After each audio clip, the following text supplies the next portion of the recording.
Bonjour à tous et à toutes et re-bienvenue dans Sous-sol. Pour commencer, cette vidéo va être longue et est divisée en chapitres facilement accessibles dans la description de la vidéo. Aujourd'hui, nous allons parler de sujets importants qui touchent presque tout le monde. Avec la fin de vie de Windows 10, plusieurs personnes vont devoir changer de système d'exploitation afin de pouvoir continuer à utiliser leur appareil en sécurité. En ce moment, il y a trois options qui s'offrent à vous. On peut continuer à utiliser Windows 10 avec la prolongation des mises à jour de sécurité. On peut passer à Windows 11 ou utiliser une distribution de Linux. Nous allons discuter des trois options dans cet ordre, parler des pour et des contre de chaque option, et je vais expliquer en détail comment utiliser Windows 11 en minimisant les données envoyées à Microsoft, et vous montrer comment installer Ubuntu, Kubuntu ou Zorin OS. Pour commencer, parlons des prolongations des mises à jour de sécurité pour Windows 10. Microsoft offre gratuitement une prolongation d'un an pour les mises à jour de sécurité pour Windows 10. Pour vous inscrire, il y aura un lien dans la description vers le site de Microsoft vous expliquant le programme ainsi que les étapes à suivre pour profiter des mises à jour. Personnellement, je trouve que cette option laisse à désirer si vous aimez avoir l'esprit tranquille, puisqu'on ne fait que prolonger le temps qu'on dispose avant de devoir changer de système d'exploitation. Et je dis que c'est un devoir pour une raison simple, c'est que si vous utilisez un système d'exploitation qui n'est pas activement mis à jour, vous êtes vulnérable aux différentes attaques informatiques ou virus qui se propagent sur Internet. Ça peut ne pas sembler être un gros problème pour tout le monde, mais si vous êtes infecté et que vous partagez, par exemple, des fichiers par courriel ou que votre stockage info nuagique comme OneDrive ou Google Drive est lié à votre système sur Internet en permanence, vous risquez non seulement de perdre vos données, mais aussi d'infecter d'autres systèmes contre votre gré. Ensuite, si votre système est compatible, vous pouvez passer à Windows 11. Windows 11 en ce moment est connu pour trois choses. La nécessité de se connecter à un compte Microsoft lors de l'installation, les annonces intégrées à l'interface utilisateur et la nécessité d'avoir un module TPM 2.0 pour l'installer. Plus tard dans la vidéo, je vais expliquer comment installer Windows 11 et retirer la plupart des choses que je trouve problématiques avec l'expérience utilisateur. Maintenant, les pots de Windows 11 sont simples. Premièrement, si vous utilisez votre ordinateur pour jouer à des jeux en ligne comme Battlefield 6, Valorant ou prochainement Call of Duty Black Ops 7, vous devez avoir Secure Boot activé dans votre BIOS et avoir un module TPM 2.0 présent et actif pour que les logiciels d'antitriche fonctionnent et vous laissent jouer au jeu. Deuxièmement, l'interface Windows vous est probablement très familier et changer comment vous utilisez votre ordinateur peut être déplaisant pour plusieurs, incluant moi. Moi, la structure de fichier Unix me déroute complètement lorsque j'essaie de l'utiliser. Moi, le gros problème que j'ai avec Windows 11, c'est la nécessité d'utiliser une connexion Internet et un compte Microsoft pour compléter l'installation initiale. Microsoft aimerait vraiment beaucoup que vous utilisiez leur navigateur Edge, l'assistant copilote, et que vous preniez un abonnement Microsoft 365 pour Office et OneDrive. Moi, je dis non. Un système d'exploitation, ça doit servir à deux choses: faire fonctionner mon matériel et lancer mes logiciels. Pas me supplier d'utiliser des logiciels en particulier ou me servir des annonces. Finalement, notre dernière option, utiliser un système d'exploitation alternatif. On va mettre un petit logo de pingouin ici, et voilà. La seule option que je connais pour les ordinateurs Intel et AMD sont les différentes distributions de Linux, telles que Ubuntu, Zorin OS, Linux Mint. Tous utilisent la même base et sont intercompatibles en termes de logiciels, c'est-à-dire que peu importe quelle distribution de Linux vous utilisez, vous allez probablement pouvoir utiliser vos logiciels d'une à l'autre sans changement. Si vous avez un Steam Deck, il utilise la base de Arch Linux. Et Ubuntu et la majorité des autres distributions qu'on recommande aux débutants sur Linux, par exemple, sont basées sur Debian. Les bons points des OS Linux, c'est qu'ils sont presque tous open source, ce qui veut dire que le code est accessible à tous pour le modifier et le redistribuer, et parfois sur certaines conditions. Et grâce aux efforts de Valve, les options pour les couches de compatibilité telles que Proton et Wine sont meilleures de jour en jour pour les jeux Windows sous Linux. Il y a aussi plusieurs alternatives pour les logiciels de productivité tels que LibreOffice pour la bureautique de base, pensez Word, PowerPoint ou Excel, et Krita pour l'art numérique, dessiné sur une tablette graphique, GIMP pour les retouches photos comme Photoshop, ou DaVinci Resolve pour le montage vidéo. La plupart de ces logiciels sont aussi open source. Pas tous. DaVinci Resolve est un logiciel propriétaire, mais qui est gratuit à l'utilisation pour euh, les gens normaux. Euh, un des, une des grosses préconceptions que les gens ont de Linux, c'est qu'il faut toujours utiliser le terminal pour faire quoi que ce soit. Moi, dans mon expérience, il est très facile de naviguer l'interface utilisateur pour les tâches quotidiennes sans jamais ouvrir le terminal. C'est-à-dire installer un logiciel, utiliser un logiciel, naviguer ses fichiers.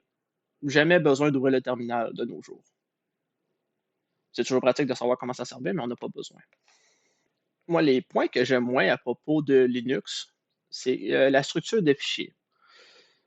Je suis tellement habitué à comment mes disques et mes fichiers sont gérés sur Windows que je suis dérouté à chaque fois que j'essaie de faire quelque chose de simple comme formater un disque ou gérer mes fichiers. L'invite de commande ou le terminal, encore un élément clé à l'expérience Linux parfois. Euh, pour moi, ça ne serait pas un gros problème, mais je suis trop habitué aux commandes que j'utilise pour DOS et Windows que je me trompe souvent de commande quand j'essaie de faire de quoi de simple, comme vérifier mes informations réseau à travers le terminal ou naviguer mes dossiers, faire des changements. Pour un utilisateur normal, comme j'ai dit précédemment, par contre, ces problèmes en sont pas réellement, surtout si vous utilisez votre ordinateur personnel pour la bureautique et la navigation sur Internet. Une dernière chose qui est problématique pour moi personnellement sur Linux, c'est que j'ai une carte graphique NVIDIA. Et oui, il y a des pilotes supportés sur Linux, mais ils sont moins bien supportés et avancés que sur Windows. Et les performances, dans mon expérience, sont de 10 à 20 moins bonnes. J'ai entendu dire que les utilisateurs de cartes AMD semblent avoir moins de problèmes. Mais moi, personnellement, je n'ai pas de matériel avec une carte graphique AMD, donc je ne peux pas me prononcer avec confiance sur le sujet. Maintenant, nous allons passer à l'installation et à la configuration de Windows 11. Pour les besoins de la vidéo, je vais assumer que vous venez de configurer votre ordinateur normalement avec l'utilisation d'un compte Microsoft.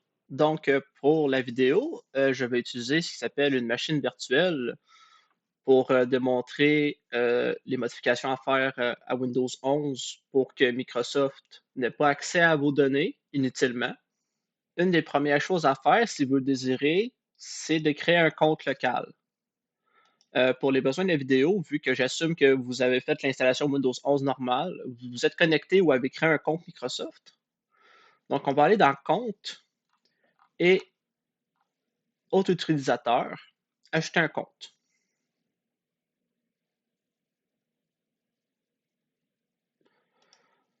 Je ne dispose pas des informations de connexion pour cette personne, ce qui est une manière gentille de dire ah, classique interface qui bug. Ajouter un utilisateur sans compte Microsoft. C'est ce qu'on désire faire.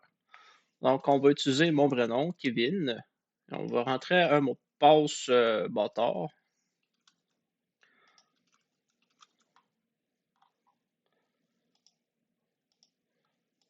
1, 2, 3.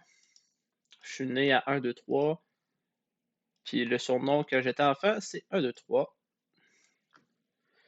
Et voilà, maintenant on a un compte local. On va modifier le type de compte. Puis Kevin est un administrateur. Voilà.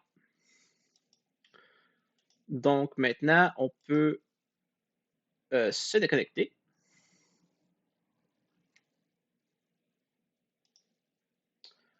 Choisir Kevin. 1, 2, 3, 4, 1, 2, 3, 4.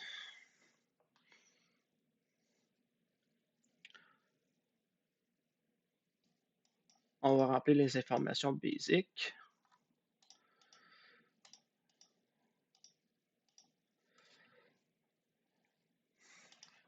Maintenant qu'on est de retour sur le bureau avec notre nouveau compte administrateur local, on peut aller effacer notre ancien compte, le compte qui a été créé lorsqu'on a configuré l'ordinateur.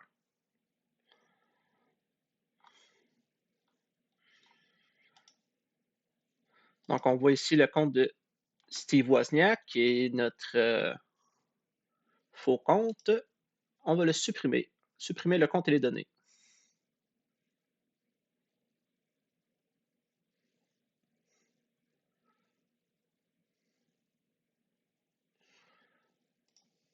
Et voilà, vous êtes maintenant le seul propriétaire d'un compte local sur votre ordinateur Windows 11.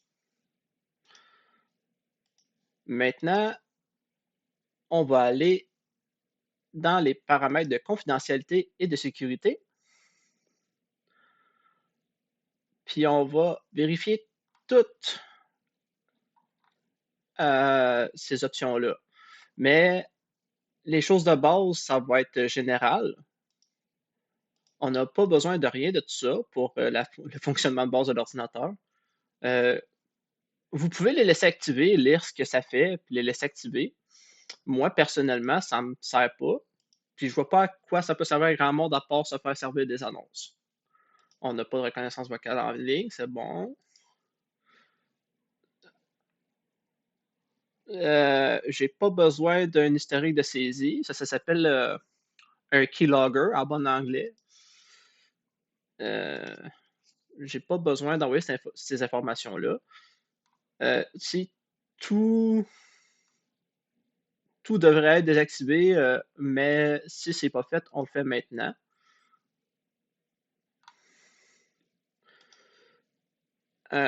Fréquence de rétroaction.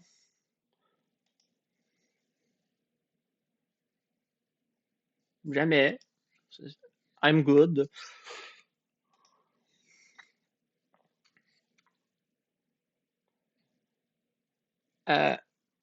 Rechercher dans l'historique. J'ai pas besoin que tu aies fait dans mon historique, surtout que ça se connecte à Internet. Afficher les temps forts. J'ai pas besoin que tu ailles chercher dans mes affaires.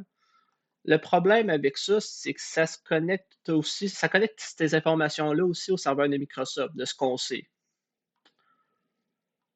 Puis maintenant qu'on a désactivé tout ça, on peut utiliser la recherche améliorée. Fait que de base, c'est ça. Puis maintenant qu'on a configuré tout ça, disons que c'est un nouvel appareil, on fait les mises à jour, on attend que ce soit terminé. Puis on peut maintenant aller sur Microsoft Edge afin de chercher soit un nouveau navigateur ou s'en servir. Moi, personnellement, je ne fais pas confiance à Microsoft. Donc, ce que je vais recommander comme navigateur, c'est simple. Je vais recommander Brave, qui est un navigateur fait sur la même base que Google Chrome et Edge, c'est-à-dire Chromium. Mais Brave bloque tous les identifiants et les cookies inutiles. Donc, maintenant qu'on est dans Brave, il va nous demander de définir Brave comme navigateur par défaut, ce que je vous propose, ce que je vous conseille également de faire. Il demande aussi si on veut importer nos paramètres et nos données. Dans ce cas-là, moi, je n'ai pas besoin de le faire vu que j'ai rien sur cette machine virtuelle-là. Donc, je vais passer. Ça, c'est des informations anonymes que vous pouvez envoyer à Brave afin de les aider à améliorer leur service. Moi, personnellement, je suis pas un gros fan, même si c'est anonyme. Mais ceux-là, le seul que je laisserai activer, c'est celui-là. Parce que ça, effectivement, s'il y a un problème, c'est le fun qu'ils le sachent pour améliorer leurs produits. Donc, l'autre fenêtre qui nous a ouvert, définir Brave comme navigateur par défaut. Puis partout où il y a Edge, on va juste cliquer dessus et aller choisir Brave.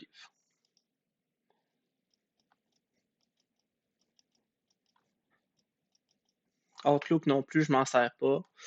Donc, remplacer par Brave, comme ça, si on clique sur quelque chose qui nous envoie à écrire un courriel, ça, mail to, ça va nous envoyer sur Brave aussi. Donc, maintenant que tout est sur notre navigateur de choix,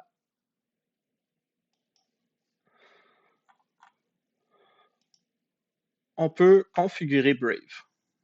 Je vais sortir une autre vidéo sur les logiciels que je recommande et comment les configurer. Mais en ce moment, la base est faite. On a notre navigateur de choix, puis Edge, on peut le retirer de la barre de tâches et le mettre à la corbeille. Maintenant, pour ce qui est de, disons, Copilot, moi personnellement, je m'en sers pas et je m'en fous. Puis je le veux pas sur mon bureau.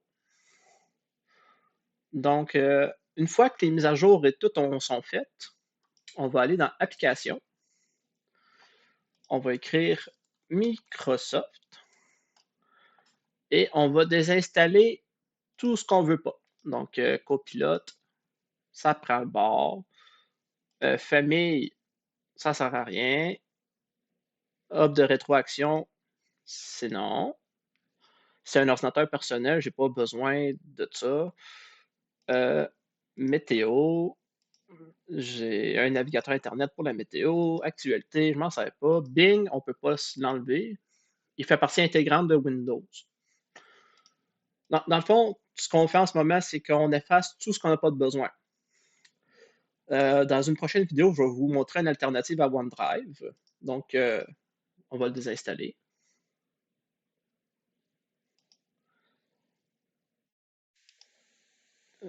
Teams, je n'ai pas de besoin, on va le désinstaller. Donc, c'est simple, on fait ça pour tout ce qui est de Microsoft qu'on n'a pas de besoin. On va juste simplement le désinstaller.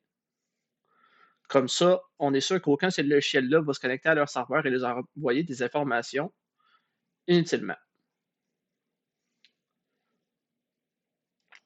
Maintenant, dernière chose, je sais que ça peut faire peur, mais on va aller faire de quoi d'extrêmement simple dans le registre Windows.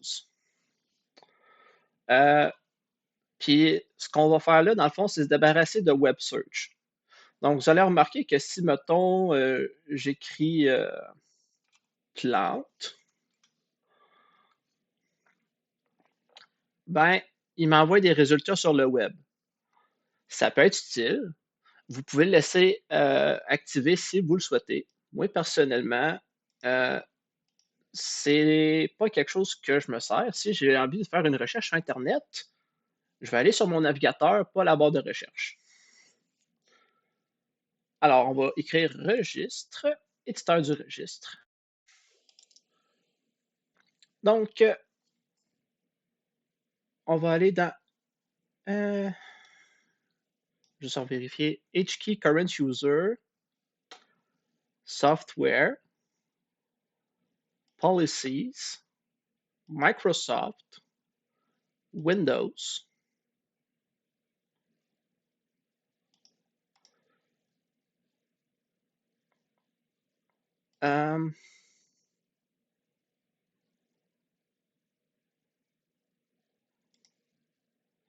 On va créer une nouvelle clé. Puis cette clé-là va s'appeler Disable Search Box Suggestions. Cette étape-là va être détaillée dans la description de la vidéo. Comme ça, si vous voulez juste copier-coller, ça va être là.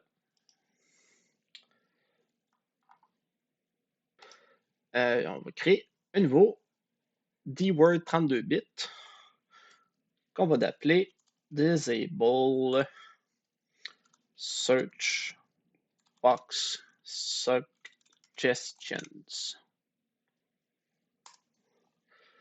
On va double-cliquer dessus, puis mettre la valeur 1 pour dire activer. Et voilà. Maintenant, on redémarre l'ordinateur.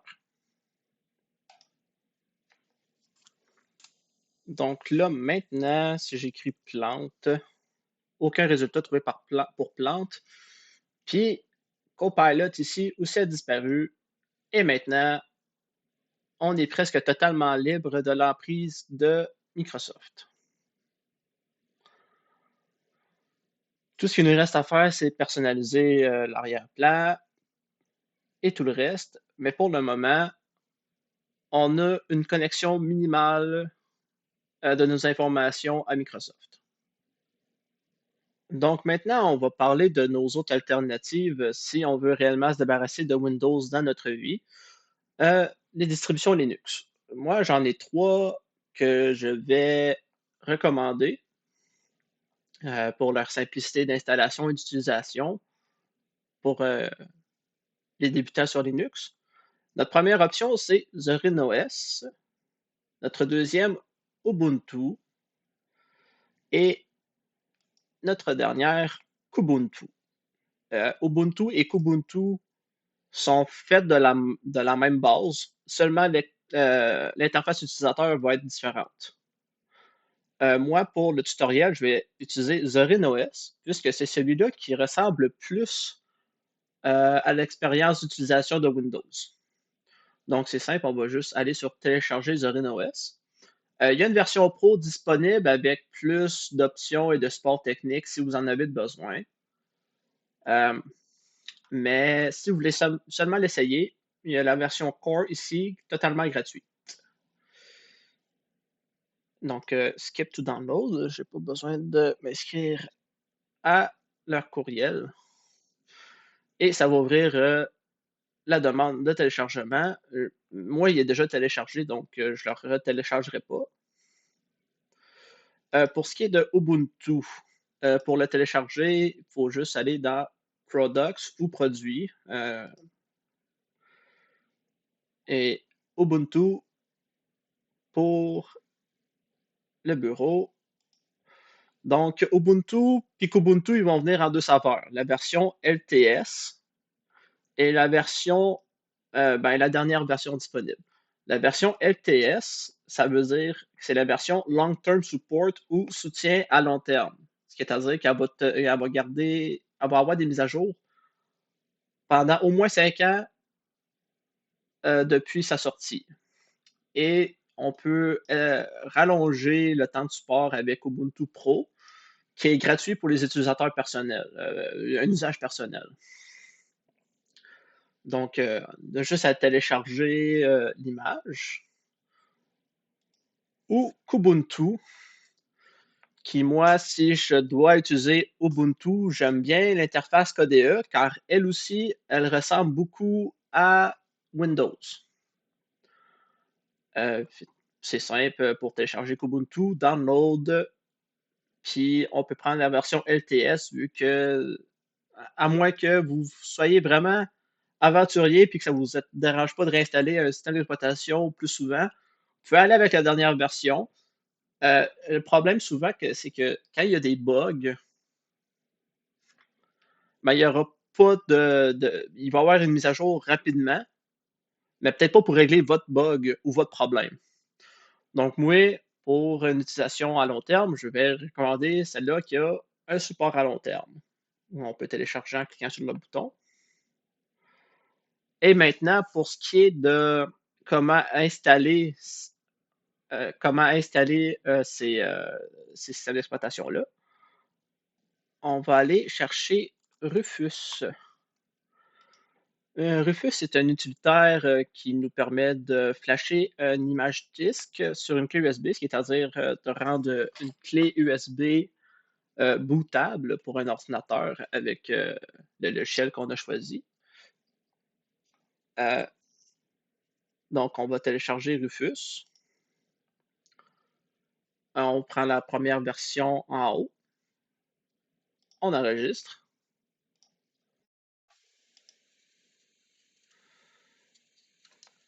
On insère notre clé USB. Elle va apparaître ici. Vous ne pouvez pas vous tromper pour effacer votre disque dur ou quoi que ce soit. Ça apparaît pas là. Donc, on va choisir notre image disque. Dans ce cas-ci, on veut aller avec Zorin OS. Puis, on peut laisser tout ça par défaut sur une machine plus neuve. Sinon, si vous avez une machine plus ancienne ou que vous voulez assurer la plus grande compatibilité possible,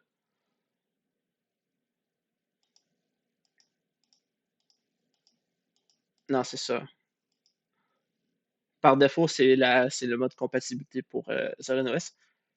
Mais MBR, c'est Master Boot Record. GPT, c'est autre chose. Mais nous, ce qu'on veut pour la plus grande compatibilité, c'est MBR. On laisse tout par défaut. On appuie sur Prêt. Puis écrivez-le en mode image ISO. Si vous essayez comme ça, puis ça ne fonctionne pas, vous l'écrivez dans ce cas-là en mode image 2D.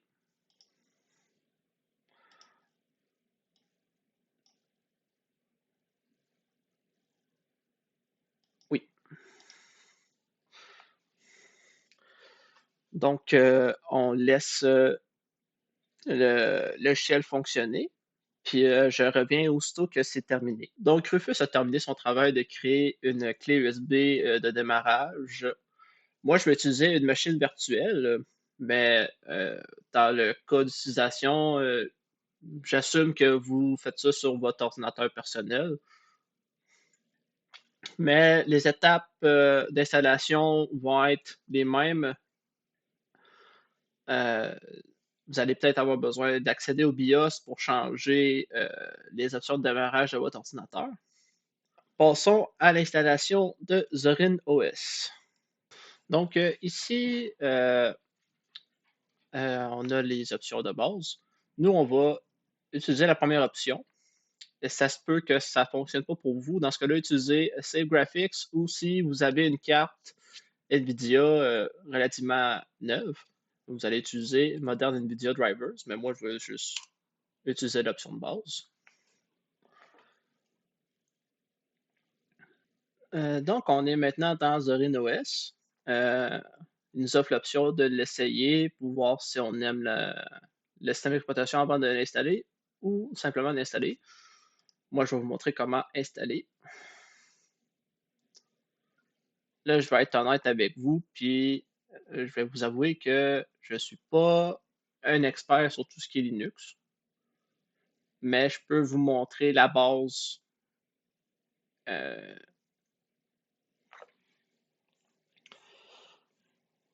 donc, les options télécharger, mise à jour, on va garder désactiver, installer le logiciel tiers pour le matériel graphique, les drivers, les pilotes, et ne participez pas au recensement, ça veut dire les informations de base sur votre système pour qu'il puisse. Moi, je le laisse activer. Euh, Maintenant, on a l'option de effacer le disque installé sur une OS ou autre chose, ce qui permet de redimensionner les partitions, d'installer Windows ou un autre système d'exploitation à côté euh, pour vous montrer de qu'est-ce que ça aurait de l'air dans ce cas-là. On verrait notre périphérique, puis on pourrait ajuster les partitions, puis faire sûr de ne pas effacer notre partition avec Windows. Euh, Nous, on va juste effacer le disque qui est installé sur une OS. C'est une machine virtuelle, ça n'a aucune importance. Il va vous dire qu'est-ce qui va se passer. Donc, les tables de partition vont être créées, nos anciennes partitions vont être formatées il n'y a pas de problème. Il va détecter où est-ce qu'on est selon notre connexion Internet. Il va nous demander un nom d'ordinateur pour le réseau. Le nom d'utilisateur va être par défaut votre nom, mais vous pouvez rentrer n'importe quoi par après. On va garder juste Kevin, c'est pas important. Rentrer un mot de passe.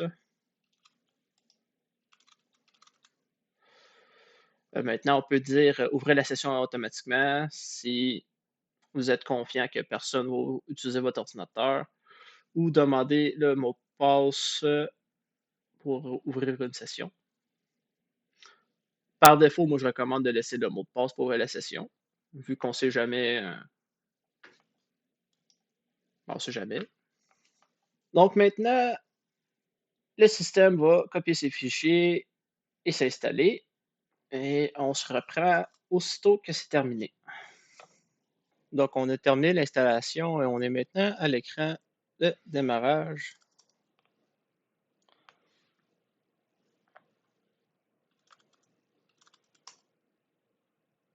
Donc, le système d'exploitation nous offre une visite guidée des différentes fonctionnalités. Le menu, comme sur Windows, le menu démarrer, qui rappelle beaucoup celui de Windows 10.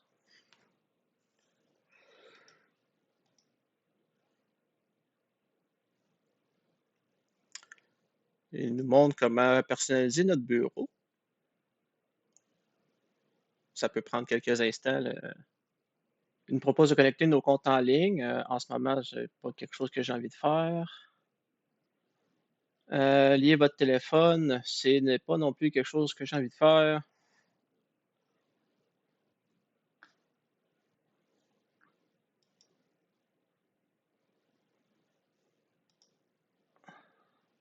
Donc, c'est tout pour aujourd'hui. Merci d'avoir regardé la vidéo.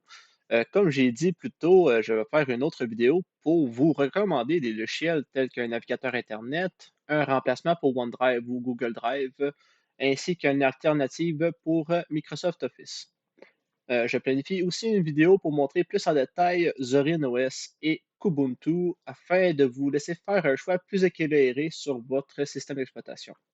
La sécurité des données est un sujet qui me préoccupe de plus en plus et j'aimerais vous aider à être plus consciencieux sur les données que vous partagez en ligne avec les corporations et les médias sociaux. On ne peut pas tout éviter, mais au moins on peut limiter les informations qu'on envoie ainsi que faire des choix plus informés sur les produits qu'on choisit d'utiliser. La chaîne va évidemment continuer à parler de jeux vidéo puisque c'est une des grandes passions dans ma vie.